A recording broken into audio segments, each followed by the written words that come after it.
So hello and welcome to episode 9 of Rebel City podcast. As always, get Matt, how's it going, man? Not bad, mate. How's yourself? Aye, I'm all good, mate. Out of pain now, I ruptured some tendons in my shoulder, but finally get some nice painkillers, and so life's all good. I can hear the birds singing in the morning. That's what you get for doing exercise. Well, that's it. Punishment. Punishment exercise. That's our guest this week's Greg Donaldson. How's it going, man? Good evening. I'm well, thank you. Nice So- to see you, mate. Very nice to see you. So, Greg, you've played guitar in Paradigm Shift, the band that we were in together, and met on the internet and got to know each other when Grinder. Grinder.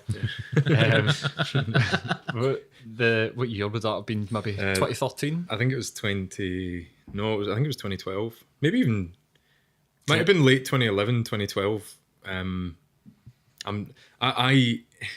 I remember time periods based on the girlfriend that I had. Right. So I think it was late 2011, 2012 type thing. Mm-hmm. Who was a girlfriend? What's her name? Can't remember. That's shocking, yeah, mate. okay, That's fair. absolutely fucking shocking. You better hope that she does not see this fucking podcast. Should have had the countdown video up there, shouldn't we? Aye. Can't even remember the poor I was, lass's no, name. actually, Anyway, I'm just reluctant to we met- admit anything. we met back in 2011, 2012, and even though we're very different people, I think we've became good mates. Yeah, absolutely. But you were away for a while, which has been strange and a sort of away for me because we'd sort of had this bond in the band. It was we worked well together, and then you had left. But I'm so happy to see you back. I was thinking before, when we were talking before, that I told so many people that you're coming back. And the response that I got off everybody, well, the majority of people was, "Who's Greg?" Yeah. I was just thinking, I've got so many people in my life that had never had met you. I often get that response anyway. It's fine. But so tell us a wee bit about your story about while you've been away. Yeah, so the run up to the end of uni, I was adamant that I was either going to join the army or pursue my profession, which I was studying for, which I did a master's in physics. And I was either going to go down a PhD route or continue some sort of research scientist somewhere. I wanted to be like a laser engineer or rocket scientist, or something that wore sandals, and that was okay, that kind of thing. So because I got really into it my master's year, I thought, oh man, I'm actually starting to become like a good, if I can even identify myself as that, a good scientist or whatever. I'm sure my supervisors would say otherwise. But so I wanted to go into that, but I ended up applied for a sort of big aerospace company down south, and after the assessment centre, they offered me a project manager job, and they said, yeah, we thought your technical knowledge was really good, but we thought your personality suited project manager better. And I thought, oh, let's get manager, that must be pretty sweet. So I was like, yeah, cool, yeah, I'm really interested. Wait a minute, you're trying to say I'm boring? What you getting at here? So obviously jumped at that, but moved south, and that was just it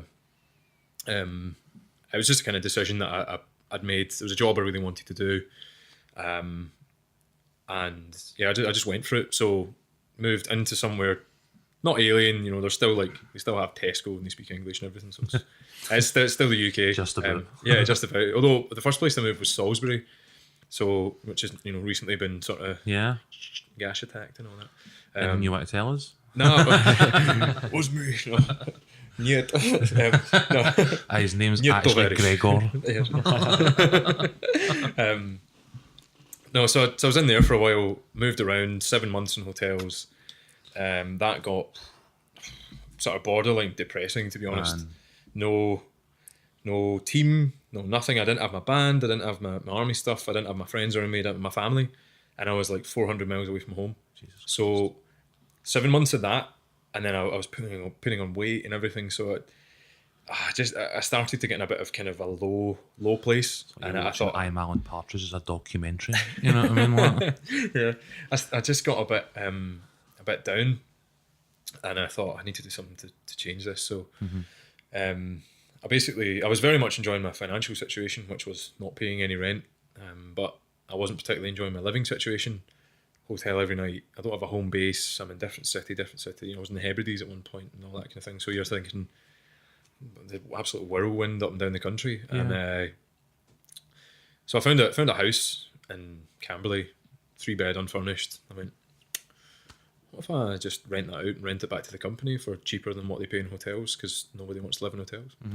I got my approval from my manager, did it, took the leap, saved the company money, I saved myself money. Turns out the landlord was like a professor at Oxford Uni in engineering sciences who used to work for the company I was at. So we got chatting a few times, and then he thought that was really quite entrepreneurial. Invited me to meet the CEO of his startup, and I thought, yeah, cool, go for that. Got in, chatted, and I thought, absolutely. So the guy pretty much offered me the job on the spot. I took that, spent 2 years there. So it was a startup?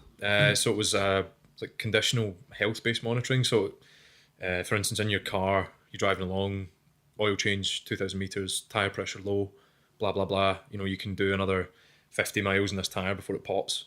That, but for airplanes. So a few months ago, one of the engines on one of the planes spinning around. One of the blades came flying off through the window, sucked some women out. Everybody pulled her back in, basically because, you know, it's metal. It's going at high speed, high temperature, blah blah blah. So did this actually happen? This happened, yeah. I've got like low key fear of flying, right? And This was in a wind tunnel on the Grun, I'm assuming. No, so this was 30,000 feet in the air. But don't worry. All right, never mind then. Companies like this one were there to fix all that. So basically, we had technologies that have sort of come about over 30 years of research in Oxford Uni. They need a way to commercialise it because universities are charities. They can't warranty things. They can't support large-scale industrial activity. So they have a massive pot of money. It's like £500 million that they find really clever things in the uni, and they just pump money into it and get a good team around it and build that into a business. So I got sucked into one of them, sort of first employee there. My boss was a FTSE 250 CEO. So yeah, I got to learn some fantastic stuff. Hard, like real deep end with bricks on. You know, that was like what it was like for the first year. And then I started to slowly get more competent, or feel more competent at least.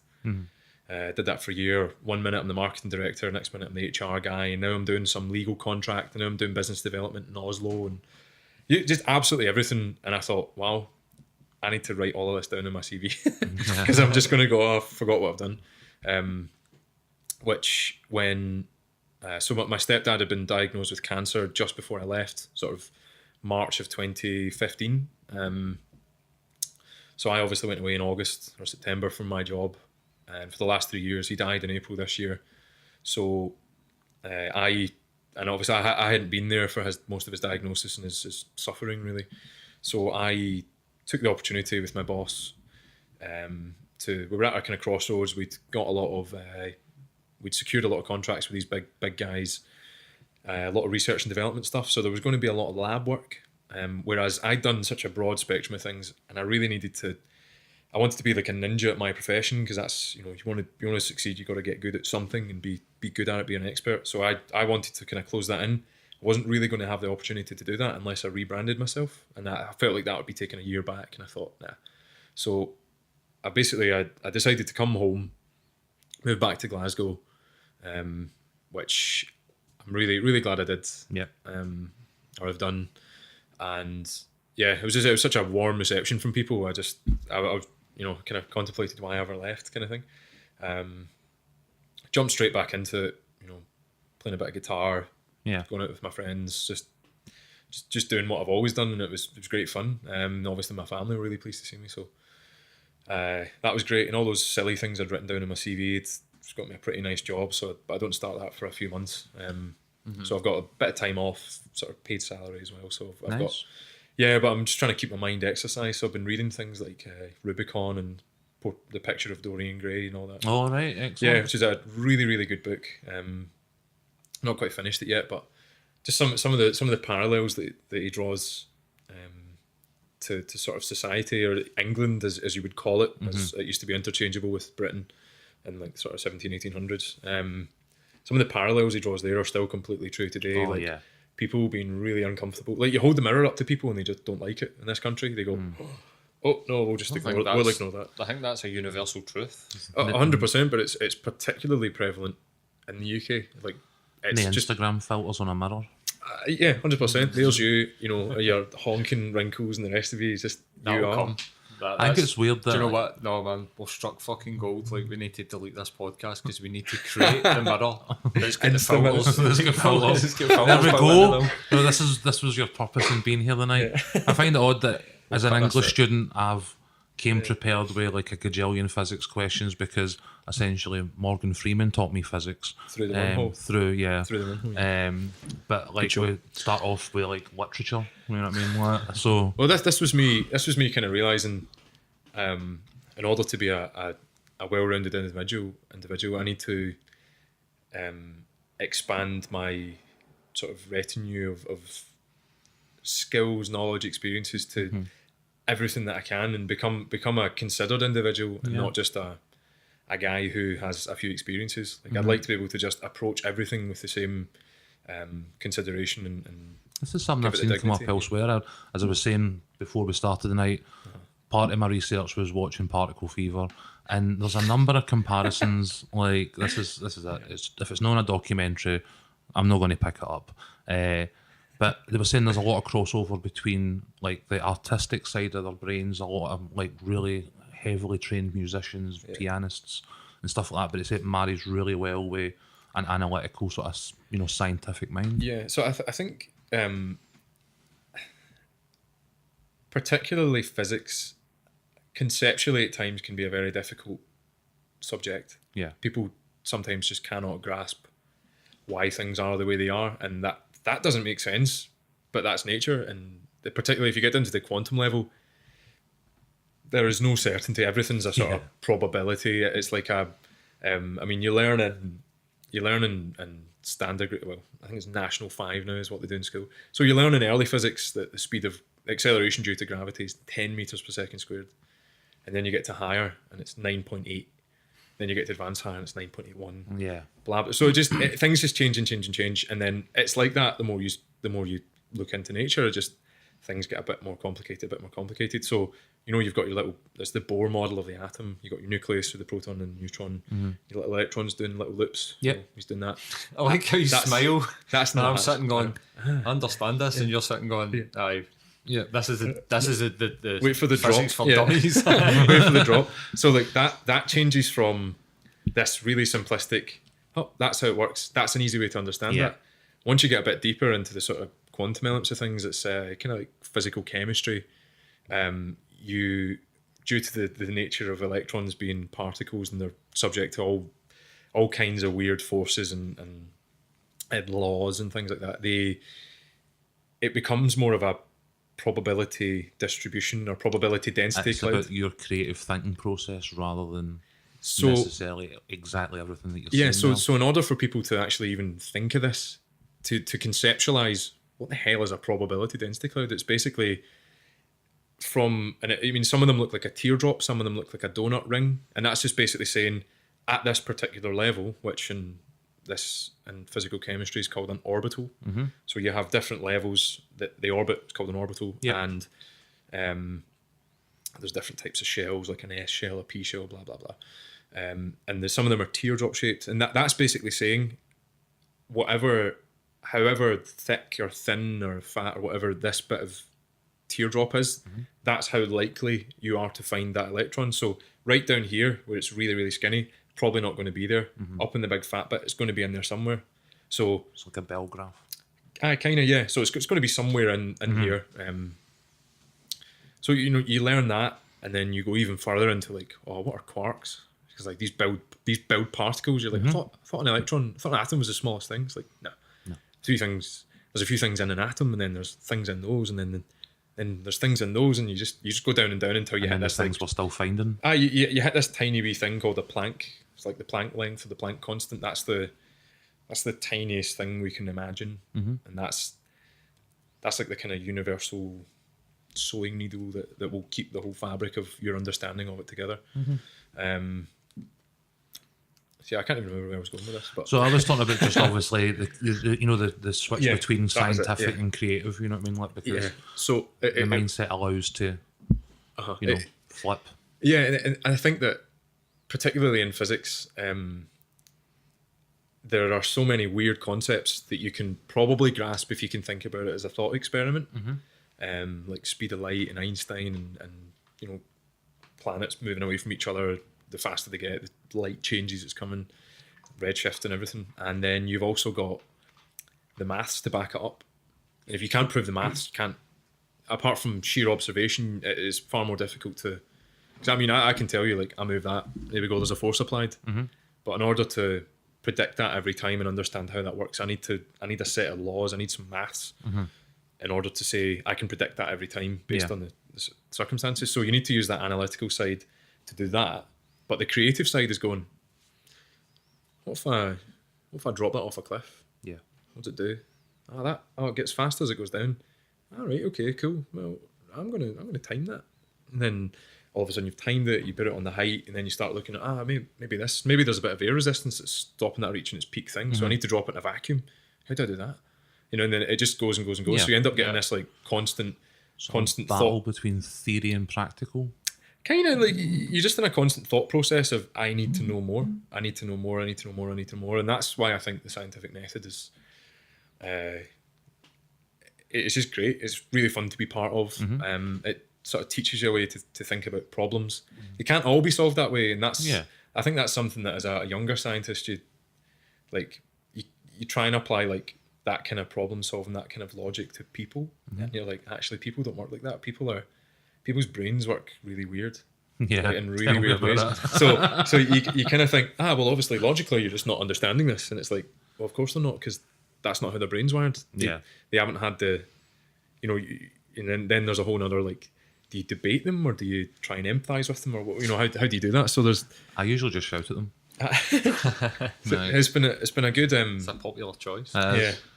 Well, it was a very good it's a good grounding for me to learn how to critically think. And then since then, dealing with people and all spectrums and all successes and all walks of life, that I've kind of learned how you just need to figure out, and you're good at this as well, just figuring out how someone ticks quite quickly and try and go, right, how do I approach you to reach what do I want the outcome of this conversation to be?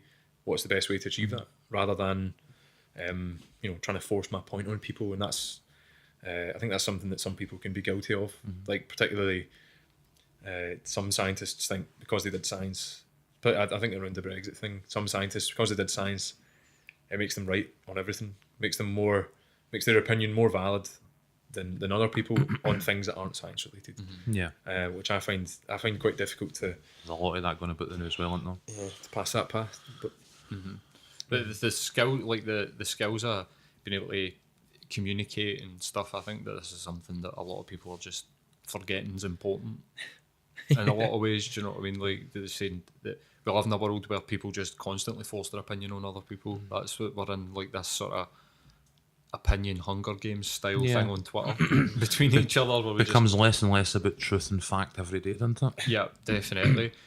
So like, see, moving away, and because essentially what you did was sort of moved away a job, so it's been like a sort of economical migrant. Not that far. I mean, it's not been that far, but what do you think? Like, it sounds like it was a pretty sort of life-changing experience. Yeah, definitely. I mean, it's probably the same. Well, maybe a bit different for some people that have moved to London, massive metropolitan thing. I found a lot of the time that I wasn't either wasn't challenged enough or I wasn't mentored enough. I'd went from, like I said, being really creative with the band, physically challenged with the army, mentally challenged with the army, and being extremely mentally challenged at university. I didn't really get that. I didn't feel like I was living my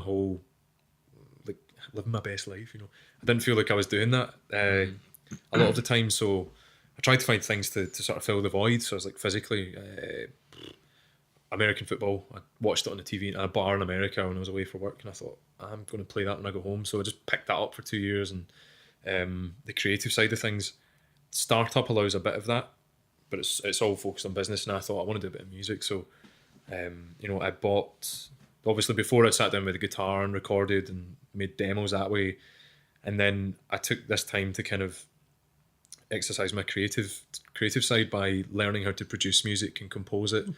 And that was a good way for me to try and fill that gap. So I think for me, really, it was a kind of trying to fill gaps in what I had in my life and what I had found to be important.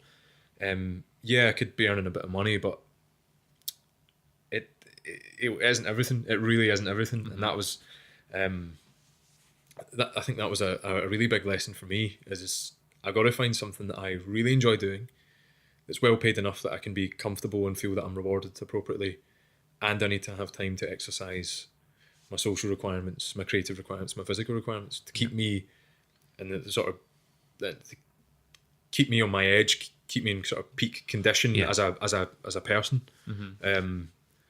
And Are you surprised? Yeah, I mean, I think a lot of the time it hit hard. Like sometimes you definitely felt lonely. So I'm quite a social person anyway. So times I definitely felt lonely. I felt underutilized, and that felt quite surprising. I think the first day I went into work, I was expecting to be dragged up and down going to meetings, and it was like, there's a guy sitting at a desk eating crisps, and I thought, right, is that? I'm at the cutting edge here. Is that, yeah, I'm sitting there going, is this, and there's sort of guys in the office saying things like, oh, I was talking about, I'd like to like invest in property and, maybe put a bit of money aside somewhere if I can be smart with it, that I can, reap the rewards in 20, 30 years and things. And he's like, oh, I wish I'd done that. And I was like, my God, I never want to be you. Like sitting there, that guy's just done this, or that's all he's ever done in his life. He's never taken his brain outside of this box.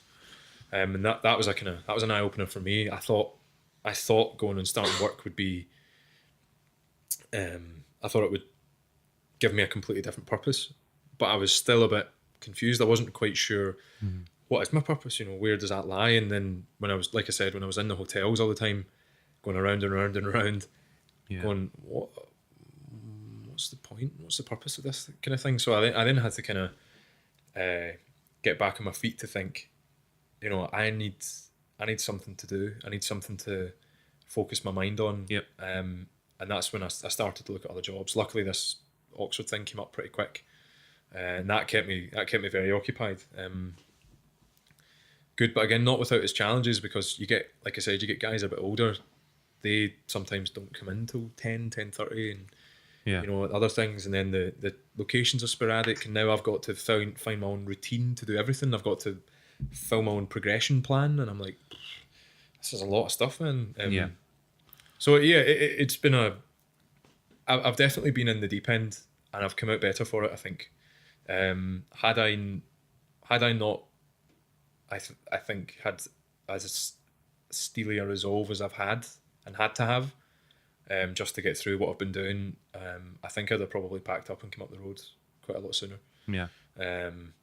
Until I took the opportunity, where realising things like someone dies in your family. You've only got one. You've only got one dad, you've got one mum, that kind of thing. So it's like, I'm actually going to just spend a bit more time, bit of my younger adult life. I've got time, got a bit of money, spend that around my friends and my family, where I can really, really enjoy that. So it was a good wake up call. But now I've came home. I'm more self-aware. I'm more focused on what it is I want to do and what I want to be good at, and how I can contribute to myself, my family, or albeit the world, if that's the case, whatever it needs to be. Wherever I can focus my passion in is going to be enriched, and that's kind of what I want to do, is make a success of things, whatever I put my mind to. And now I've kind of realised I need to exercise my social requirement, creative, physical, and work. And I'm kind of like, that's, if I can tick all those boxes, doesn't matter how I'm ticking them. If I can tick them, then I will be happy and I will be focused on things. So that was, I find comfort and focus. I certainly do. It's something that, something that breaks that focus for me is something that causes issues. You know what I mean? And I think we've talked in previous episodes about the structures that you do and can put in place in life, and I think it's quite refreshing to hear somebody that's actually there and managing them, especially at such a young age, with such a lot of responsibility over the last couple of years. You know what I mean? I still feel behind. Like, I still feel that there's way more I could do and way more I could have done. But that's just something that I need to take forward and go, I couldn't have done it. There's no way I could have known. I didn't have the, I was fortunate enough in the sort of 5 or 6 months into my startup job I got a business coach. So my boss knew a guy. He teaches part of Cambridge's EMBA. He's one of their business coaches, business talent development coach. And I thought, All right. yeah, all right, okay. And that guy is absolutely phenomenal. He just opened my eyes to like how to approach problems and how to, the bigger thing he was telling me is like, what's like, forget your career, like, what's your life goal? What's your life ambition? I'm like, Yeah. I don't know, kind of, maybe like if you want like a house and kids and a family and you want things to be happy and successful and secure, it's like, that's a life goal, but try and quantify it. And he's like, right. Where do you start? So he's like, there you are. You've got, if that's your little circle of things you want, doesn't need to be like completely specific because a lot of things change, but that's where you are.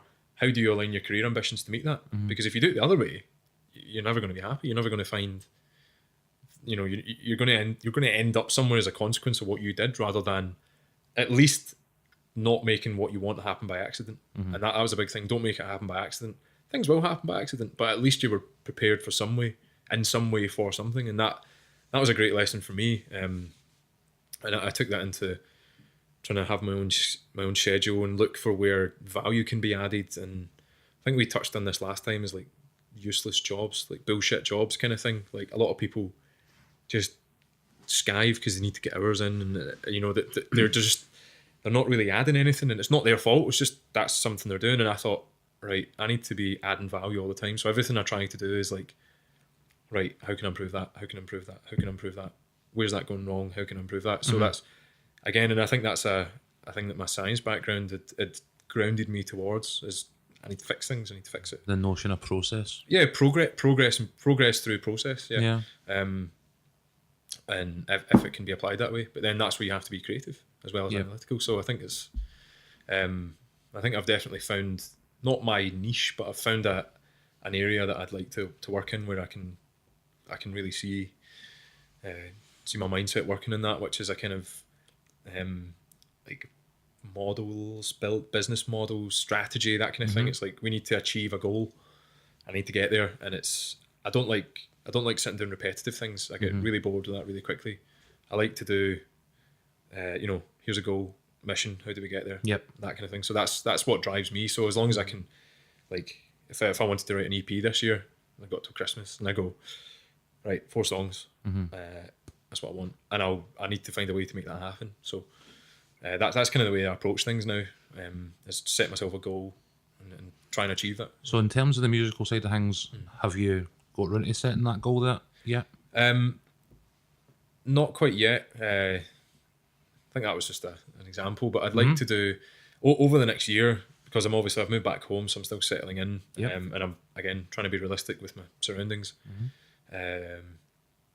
All my equipment, I need to set all that up so that I can record my own demos and compose my own time and that kind of thing. So you see it more as like your own endeavour rather than maybe the band format again, or what?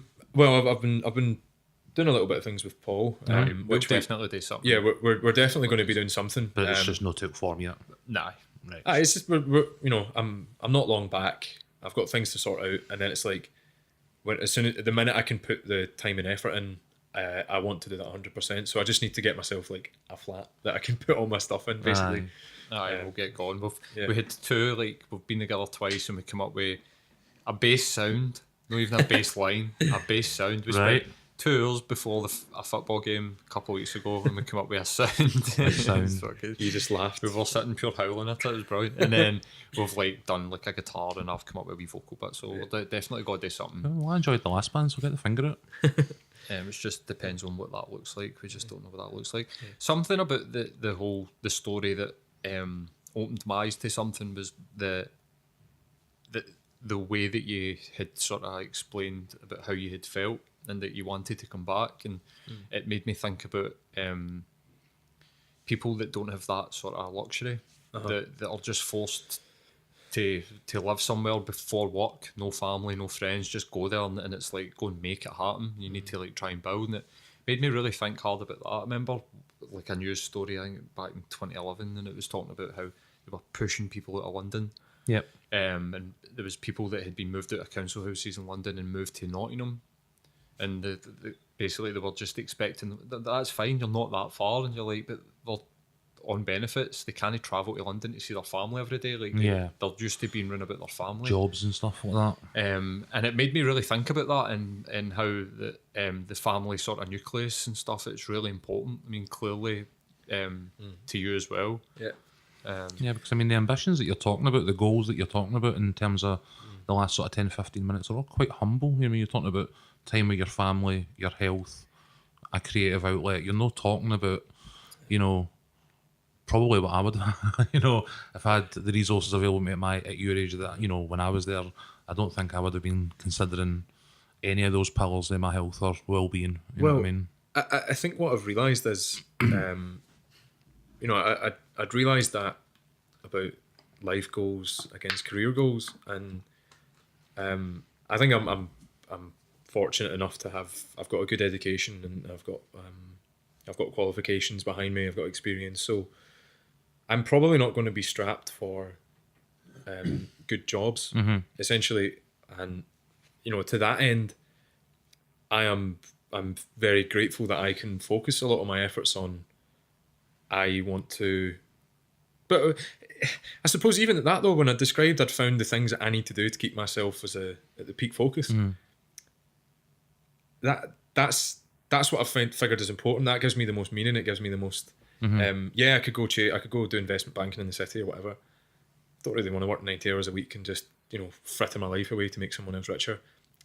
I'd rather get rich of my own accord doing things that didn't screw anyone over, that I have had a great time doing. Yeah. If I get rich, and that's the way I'm looking at it. Is like, well, I kept my family happy. I kept all my friends. I got to do some really cool things that people don't normally get to do, like the band and various other things, and I made some money while I was doing it. Yeah. It's like that's like the way to support everything. But do you think the experience is, because that's a really sort of unique.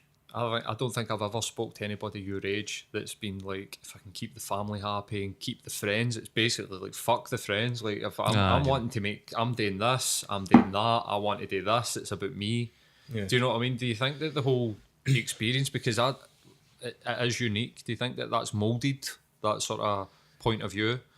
Like, do you think you've benefited for having the things taken away for you young to go, I need that, like, I really need that? I would say it was again, some of the time sitting with my coach to just explore, what do you want? What do you need to make you better? How do you want to be better at work? It's like, if I say to him, I want to be better at this, I need this interaction, I need this, I need that, and he'd be like, okay, let's think about that then, and then he'd just bring it out. So for me, like the job I'm going to start, I'd be earning similar money to what I'd be doing in London anyway. Also, fortunately, I think Glasgow, there's about £20 billion circulating around it in the city economy. It's the fastest growing city economy outside of London. As you've seen through the Clydeside regeneration, fantastic place to be. Barclays are throwing jobs at it. Yep. JP Morgan are throwing jobs. So these are like big banks. And I'm not just talking about banks. There's a lot of engineering. There's a lot of life sciences. And Scottish Power have relocated a massive one in the city centre as absolutely well. everything. There was an interesting study I did at uni, and we basically figured out that Scotland's coast has 25% of Europe's offshore potential for energy. Yeah. Yeah, so that's Europe. So that's like Massive. 400, I think that was one of the 400 million ones people. that did the rounds during the independence referendum, because I was aware of But people don't something similar to that figure. But the thing that irritated me is, like, I'd done research from a group and we'd went, 25%, that's a lot. And I never seen that figure crop up again. And I thought, that's wasted. That's like wasted propaganda you could have thrown in there. I think, if I remember right, after Cameron got his majority, one of his kind of anti-independence measures was to pretty much legislate against the Scottish green energy industry. So I don't know how much of a part that played in it, to be fair, but... Yeah, I think the interesting thing is all the wind turbines that we're using are all built in Germany and Netherlands. They manufacture it. We're basically renting them and selling the energy back. Yeah. But regardless, it's still a fantastic thing in Scotland anyway. It's it's the new green energy is like the new oil.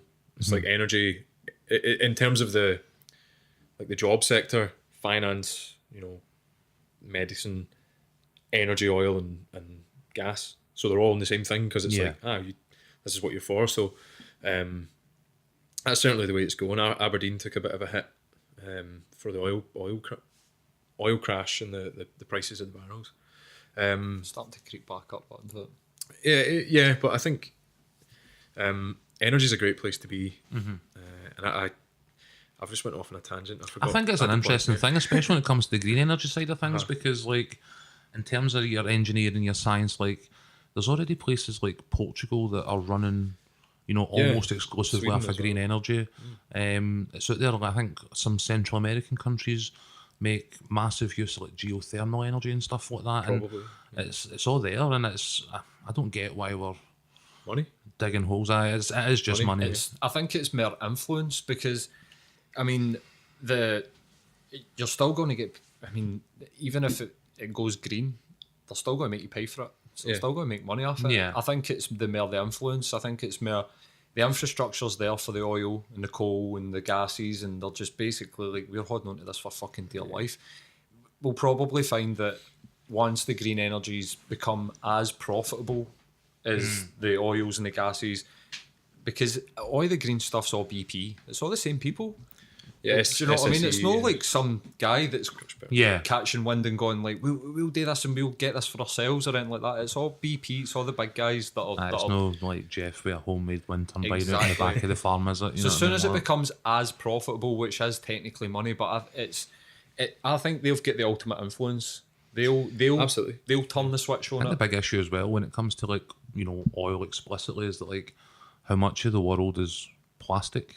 You know what I mean? Like it's alright going, well, we'll phase out oil as an energy source and go green and all these things, but like, what about the rest of it? Like, how do we replace the rest of it? That if we're going to go, no, we're not using that. You know what I mean? Like, huge portion of the world's built off it. I think all the pharmaceuticals, every single like tablet that you take has got oil in it. Some sort of hydrocarbon or whatever. Yeah, so it might be an interesting one. They maybe no switch it off completely, but we need to get away from using fossil fuels. I think that like definitely. But I think we get into that there. They were saying like how it shaped like your viewpoint. Like you get quite a unique viewpoint. The sort of I think my point was the goal setting and I think this my has point been was your mentor at Oxford, like the coach guy. I think the my biggest takeaway was I am fortunate enough to have to be able to like I don't think my career will suffer, and Glasgow's city economy is just getting bigger and bigger and bigger, and I can leverage that to my own end to meet all these other goals I have, the more humble ones like we said. So if I want to progress my career, fine, but at least I'm only 5 miles away from my family. Yeah. And I can still be making good money. I can still have a high... It's not about making the money, it's about the standard of living, I think. It sounds like the work's important as well. I think it's a Stephen Hawking quote. He says you need to find meaning in your work. Yep. And I struggled with that for the first year. Now I know what I want to do. I know where I can bring value to add.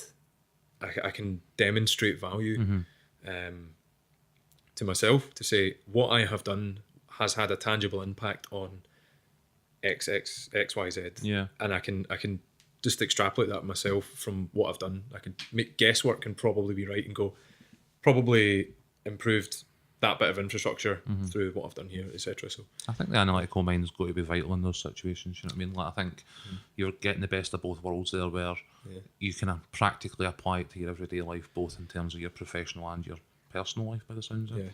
Well, I think I think I've been relatively lucky having the sort of external factors like this coach guy and even talking to yourself and just the conversations you have with people. I've got a lot of friends on both ends of the spectrum, so you just get different views. None of them are wrong or right. It's just that everyone has a unique viewpoint, and you have to kind of collect them, like a bit like we do in science. I'll keep bringing it back because that seems to be the theme. But you keep bringing it back. You bring everything back. You kind of average it out, and you go, that must be roughly what it is. So you kind of go, right, I need to find an answer, and sometimes the answers they might not be what you like to hear. They might not be black and white, but sometimes it's like you have to work harder. You have to get up a bit earlier. You have to do something else. Yeah. You have to, be nice to that person that you really don't like. You don't want to be, but Sometimes they have to be nice to you. Tell me about it. That's I know. Have you got any cool shit that you can actually talk about? What, you're not enjoying it so far? No, I'm talking about more about like anything that you've done. And Yeah, so actually, talking about the band name, must have been like 2012. Yeah, probably 2012 when we were naming the band or whatever. We didn't have a name. And I was talking to one of my lecturers, and some Italians, sort of surprise, had clocked a particle moving faster than the speed of light. And everyone's like, oh, no, that can't be true. That defies relativity. Yeah. It defies Einstein's laws of nature, blah, blah, blah. And I was discussing it with my lecturer, and he's like, did you do that in Glasgow?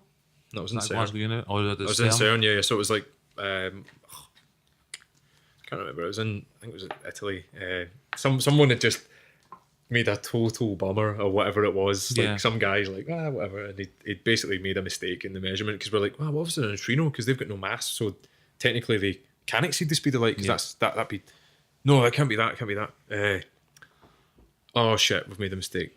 And then they had to apologise to like the whole scientific community. I think I'd be happy resetting Atlas. You know what I mean? Like, that's the big picture that everybody sees of CERN, with the big golden sort of disc that is literally just like a camera lens. As soon as the two particles go, they just explode into bits of things, and these massive gold things just pick them up. Have you ever read any conspiracy theories about CERN? Oh, I've no. Well, there's a couple. And so one is that they'll try to create a black hole. Right, so I did see that. So it's, quite closely associated with flat Earth. These ones, and then the other one is that they're trying to bring about Satan. Okay, that is a genuine conspiracy theory. Is that CERN will try to create the portal to hell? Satan could be an acronym, like everything else at CERN. Be like the super awesome telekinetic atomizer. Yeah. So what actually is CERN? Just save me a read. So CERN is it's not just the Large Hadron Collider. So what everyone thinks it is a massive loop. It's a massive ring that they accelerate particles super close to the speed of light at each other, and they hit each other and they explode. And then we look at what happened at the explosion, because we're trying to recreate conditions that were close to the Big Bang, or immediately after. Immediately after, in that kind of like hot period of whatever it was called, I can't remember. But you're basically trying to create conditions that you can't really create unless you like blow up a sun, and you're trying to do it with like two particles, whatever. So you're just trying to look at like the interactions way back at the start, and one of the big things was to discover this Higgs Boson, which this Professor Higgs from Edinburgh had theorized in the 60s. And typical super academic, just lazed about for years and years and wrote about 2 papers. He's like, whatever. And then they discover it. He's like, my work is he's a rock star. He got a Nobel Prize, did you know? I can't remember, but rightly so. But basically, this is like, so we have this model of particle physics of what makes up everything, and there's always been a piece missing. It's like it's a standard model. What's in there? So it's like that's the Higgs boson. So a boson's like a force carrier. So you got like different carriers, like a gluon and a photon and a boson, and they all carry a different, like either the electromagnetic weak force, or is it nuclear weak, nuclear strong, electromagnetic or light. Electromagnetic is gravity is the other one, sorry. Electromagnetic or gravity. And this Higgs boson is like the thing they call the sort of super building block that will build everything. So I'm not a particle physicist, by the way. It's not my thing. But yeah, it was interesting. So they've just done loads of cool experiments, like Tim Berners-Lee or whatever his name is. He basically like invented the internet so he could talk to everyone in CERN. So it's basically a massive lab. It's a lot of it's 100 meters under the ground.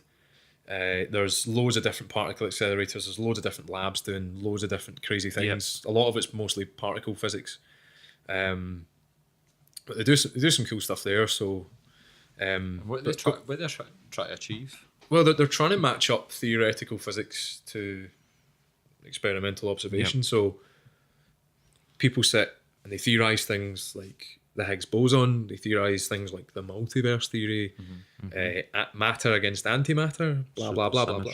Yeah, supersymmetry. They just think of all these things that they can try and predict theoretically that will exist in nature, but we don't have a way of proving them. So they're trying to figure out ways to prove that. So smashing atoms together at 0.99999 times the speed of light is as best as we can get at the moment. Yeah. So that's what they're doing. It's like £700 million a year is pumped into CERN. It's taken 30 years to build it. It's a massive. So I went around. Really... Are we sure this isn't the Stargate? Well, I think it represents a really cool thing, to be honest with you, because it's, as I say, it's like discovery for the sake of it, and it's about finding out the truth without that, preconception of what your thing is, your outlook on life is bringing to the table. It's also like a massive thing for international cooperation, and I think it's weird as well when we talk about like the conspiracies and stuff like that.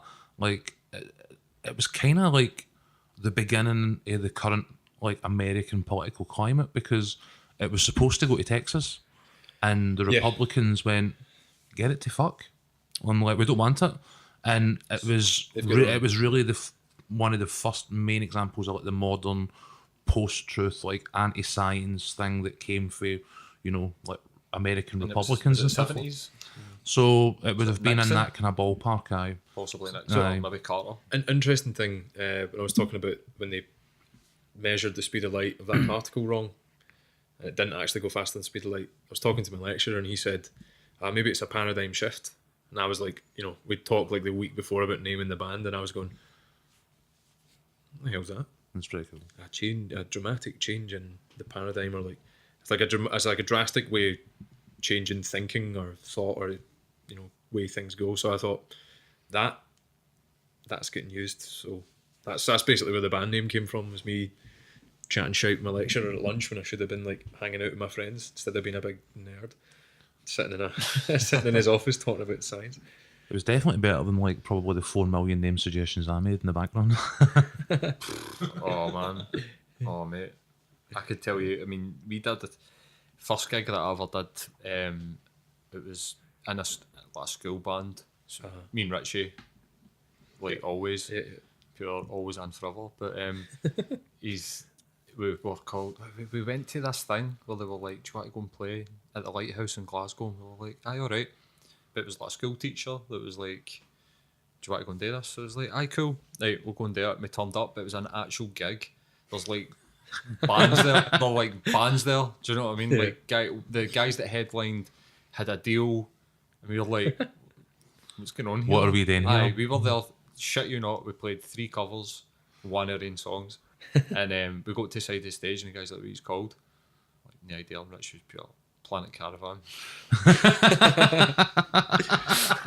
my school band was called Dude Sweat. Dude Sweat. Oh no, Dude Sweat. Hey guys. Did you ever do a gig? Just that it was in school. Like we had like a couple school put on gigs, so we played. And apart from that, it was like my friend and I just jamming Foo Fighters songs and like Iris by the Goo Goo Dolls, and But was the thing with bacon? Electric Bacon. No, that was my friend and I. I was like in a hungover invention. Paisley's Flight of the Conchords. Some shite like that. Yeah. Just like after a night, I think we went to, it was Furies in Paisley, so it was like It's a good night. Well, Furies is always a fun. I think good is I think it's make a not good the Scottish adjective. Jermaine, by the way. Furies was, I mean, I think Furies is dead now. I don't know, but it was an interesting. It was a night, and adjectives can be, inserted at your own leisure, whatever you feel is the appropriate one. But we just kind of woke up one morning, and my friend just went, "Can we just write a song where the chorus just goes, 'In the toilet I am trapped'?" And I was like, "Aye." No, it was like, so 7 hours later, we just had this. Yeah, 7 hours later, it was like, there you go, there's a tune. That was it.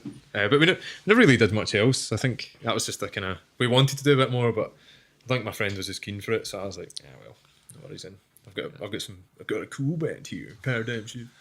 So that Can was put electric bacon in a cupboard for another day. In case you want to go back to it. Aye, if we could boom up to it, I think get upset using the name. When I want to be doing that. So me and Matt have been actually like in search. So we were talking off mic about we've been in search for stories about Scotland and like just interesting stuff. I think we started. It was like, let's find a Scottish conspiracy theory, and you were telling us that there was actually a Scottish colony. Yeah, so it's called the Darien Scheme, and it was basically between the Union of the Crowns, but not the Union. Between the Union of the Crowns, but not the Act of Union, or the Union of Parliaments. So 1600 to 1700, that kind of era. England had a few colonies, France had a few, Spain had a few, Portugal had a few. So everyone's starting to get in on this colonialisation game, and Scotland at the time, still an independent-ish kingdom, went, I want to own that. So they, this guy, can't remember his name, it might have been Darien, but I'm just going to not say that because that would be too obvious, and it's obviously a trick question. So can't remember his name, but he basically. I don't think anybody's fact checking this, mate. That's all right. It would be me if I was there. That's no right. No. So basically, he went around Scotland, lobbied a lot of the. I think he got some money from England as well. He basically collected a load of money. A lot of Scotland's richer people, he took money from them. And he filled up 2 boatloads and he picked a colony, Panama. There, we're going to Panama. So, but the King of England at the time, and also the King of Scotland, because they were joined in crown. I think it was King James. I'll get that fact check wrong in a minute. Whatever king it was, he was a Scottish king on the English throne, That sounds but vaguely right. couldn't support a Scottish colonial expedition because it would be against his Interest. yeah, it would be against interests. And for some reason, Scotland was at war with Spain, and England didn't want to stir that up. So basically, I know, it's mad. So Scotland took his expedition, took its 2 or 3 ships, whatever it was, over to Panama, set up this wee colony, I think called Darien. Just about everybody died of some weird plague, and that was it, disaster. So they went, oh shit, just about everybody's dead. And then the Spanish turn up, and like I think another boat comes, and the town where everyone's been has been like savaged by the Spanish, and the King of England and Scotland at the time has went, nah, we can't, we're not going to support this Scottish expedition here. So obviously, like politically, if he'd done that, he'd had to go to war with Spain, who were very, very, very powerful at the time. Yeah. But yeah, it was quite interesting. So Scotland tried to get in the colony game, and what happened was Scotland basically bankrupted itself, and in order to get some of that money back, which a lot of the richer families were pretty pissed off, quite rightly so, that some guys taking their money and throwing it away in Panama. So that was an absolute disaster. Ran out of food, got bombed by the Spanish, everything, just complete disaster. They tried to, the boats came in, they tried to land at port to get supplies, and it's like, nah, can't do it. You're Spanish are there, can't do it. God's sake. So the whole thing just went to shit. Yeah. In order for Scotland to get some money back, some of basically the King of England or King of Scotland, whatever, or some of the family, I can't quite remember who, but a lot of money was offered to these people as recompense if they would sign an Act of Union. Because if you look at the Empires game, England was doing okay. Scotland wasn't. Well, obviously a bit of a disaster, because we're a small country. How can Scotland was smaller and poorer? How could? Do you know why they picked Panama? It's just one of those places. I've got another interesting story about another weird Scottish kind of. It's going to be a tax haven in 2016. Let's build a canal. Alex Salmon's distant relative is like, I've got a plan. Yeah.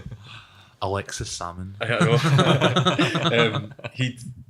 So that happened. That was a disaster, and a lot of the money was paid to these Scottish families, and that's basically how I think Britain came about, or the United Kingdom came about, because they joined the Act of Parliament. So Scotland kept its church, but the monarchy and the Parliament were now part of England, but Scotland kept Scots law, Scots common law, that kind of thing. So it still got to remain to be, because there was an English Civil War not that long before this, and that, I think the English Civil War just describes the battlefield, but a lot of the fighting was actually I think most of the generals were Scottish mercenaries that were in Sweden, etc., etc. So there was like a lot of Scots fought in it, Irish, Yeah. you know, absolutely everyone. It was a British Britannia civil war, really, just to see who was going to take who was going to be in charge of the country.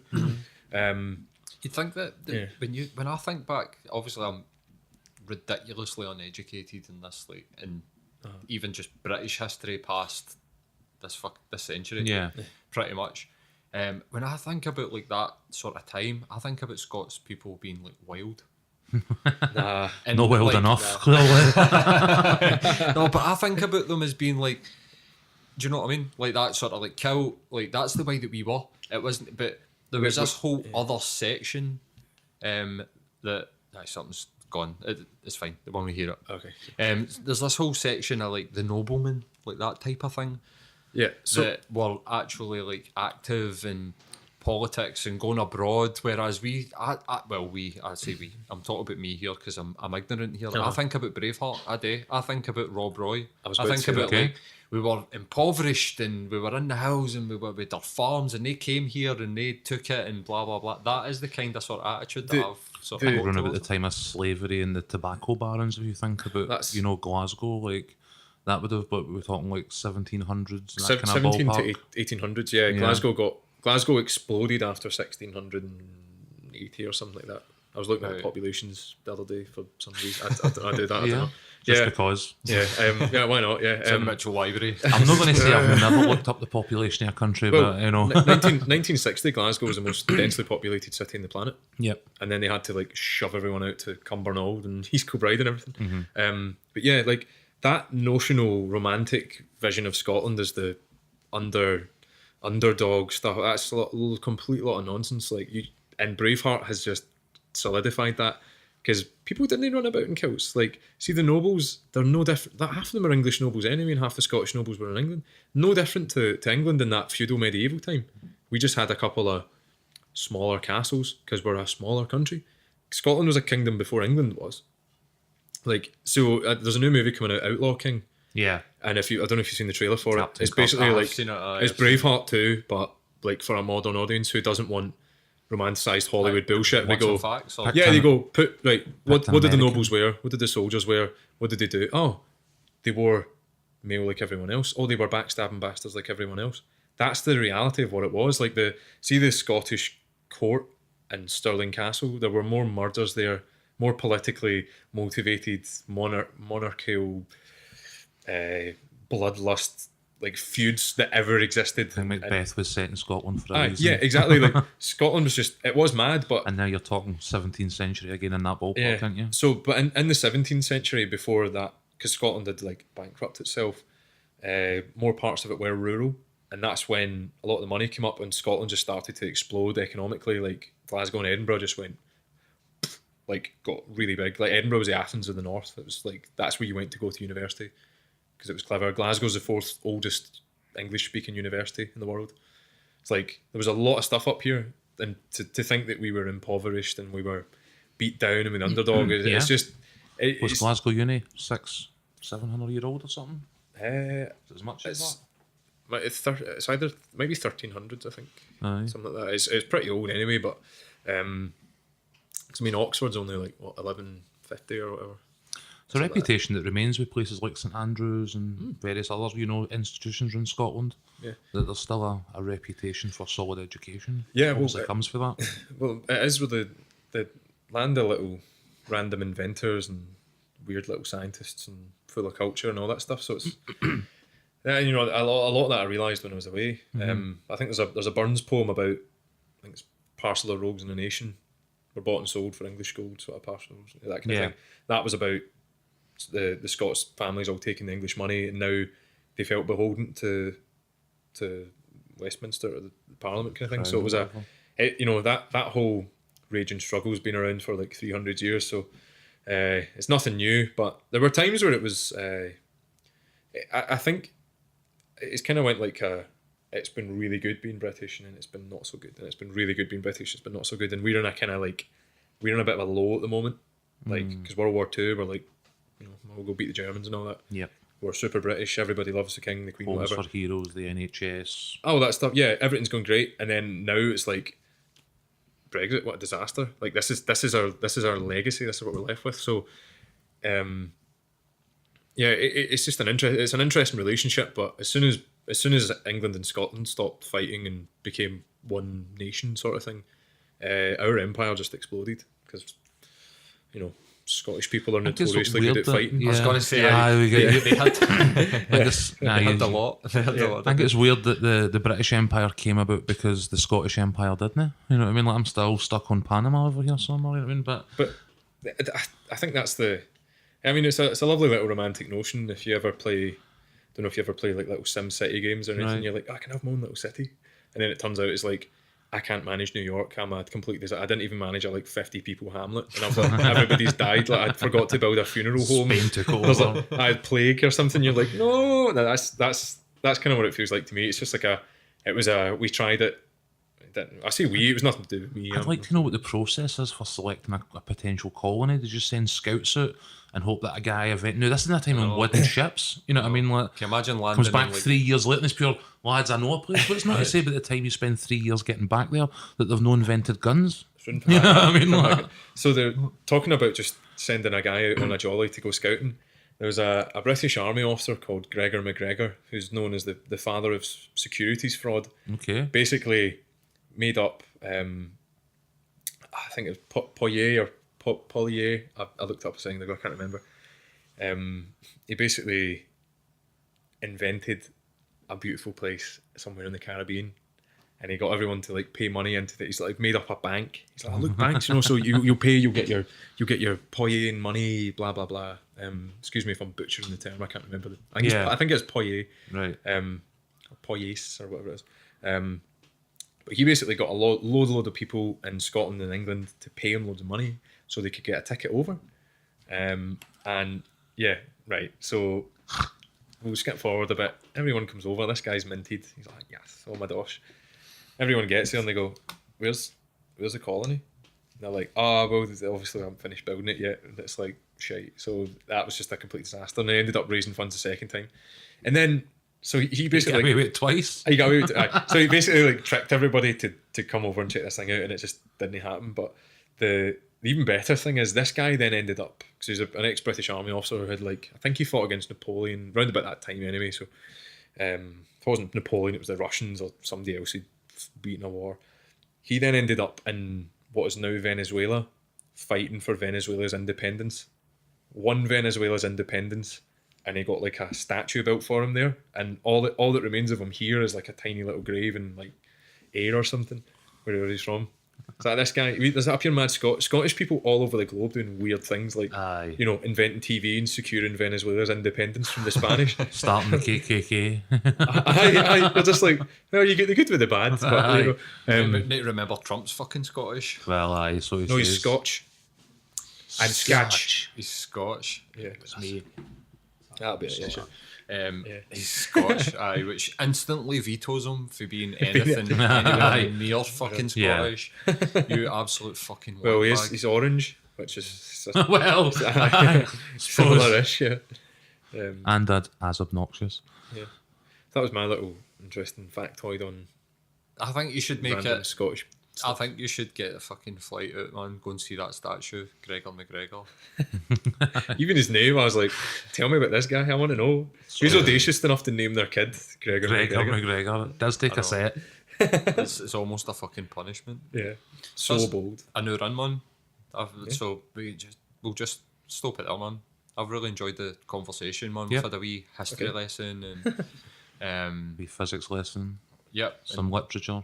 Spoke about I'm really surprised about the sort of coach thing that you've done, man, because we've spoke to a couple of people that have been like sort of coaches, and it's something that I've never really been like. It's been in sort of like an idea about I'll get like a life coach or get some guidance here. I've never really had that, but the last sort of 6 months I've used it a couple of times and going to keep using it because I see so much value in it. Somebody just giving you an objective view on your life, point of view on your life, and I think even it sounds like this guy that you've had the opportunity to work with sounds more like a sort of therapist, and He's like saying the mirror, like putting the mirror up. Just that's what he's done. He- He's just went, tell me what you want.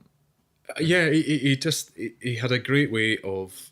He's a particularly unique individual. I've never met a guy like him, in the way that he does work, he does business, the way that he organises his personal life, the way that he does things is not how I would operate. But I see complete value in what he does, so I try and mimic some of the things he does and put it in my own spin on it to work for me, and it's been great. And for that, I think he always made the difference of mentoring and coaching. He's like, mentoring, I'll tell you, and sometimes I just want that. I go, how did I do this? And he goes, do this. And sometimes coaching is like, I need to like draw things out of you so that your brain is now going, I've in my head I've overcome that situation already. So yeah, he's really interesting. And I think obviously he's like older, so he's seen a bit of life, you know. So yeah, great thing. I think the thing with life coaches is you need to get someone who has lived a life and isn't just like, oh, I'm a life coach. I'm part of it. Definitely. And you end up with some idiot who doesn't Anybody know anything. that I've been dealing with, it's been very specific, Yeah. and their credentials are solid in that really specific area. You wouldn't be sitting speaking to somebody that like 22-year-old life coach. exactly. Yeah, Aye. sitting going, what happened? But if that 22-year-old has managed to build a business up from scratch and he wants to tell you how he did it and maybe give you some suggestions, then you've got to sit and listen to him. Do you know what I mean? But I've seen some absolute belters on Facebook and things. It's like, I'm running my own life coach business, and I was like, right, but you've spelled something wrong, and you're just you're just like, you obviously don't pay that much attention to what you're doing. So obviously you've just ran out of other options, and this is what you're doing now. But There's always going to be people jumping on bandwagons, aren't there? aye, absolutely, that was it. It's like self-help. It's like the answer is more work. The answer is less work. It's like, which one do I pick? And they've just Less went. work. I'm gonna. Less they're work. gonna talk about this because this Always less work. Always less work. Always less work. Yeah, the answer's the power of yes, the power of no. I You're think like, which one is a it? lot of the time Yeah. it is more work but smarter work.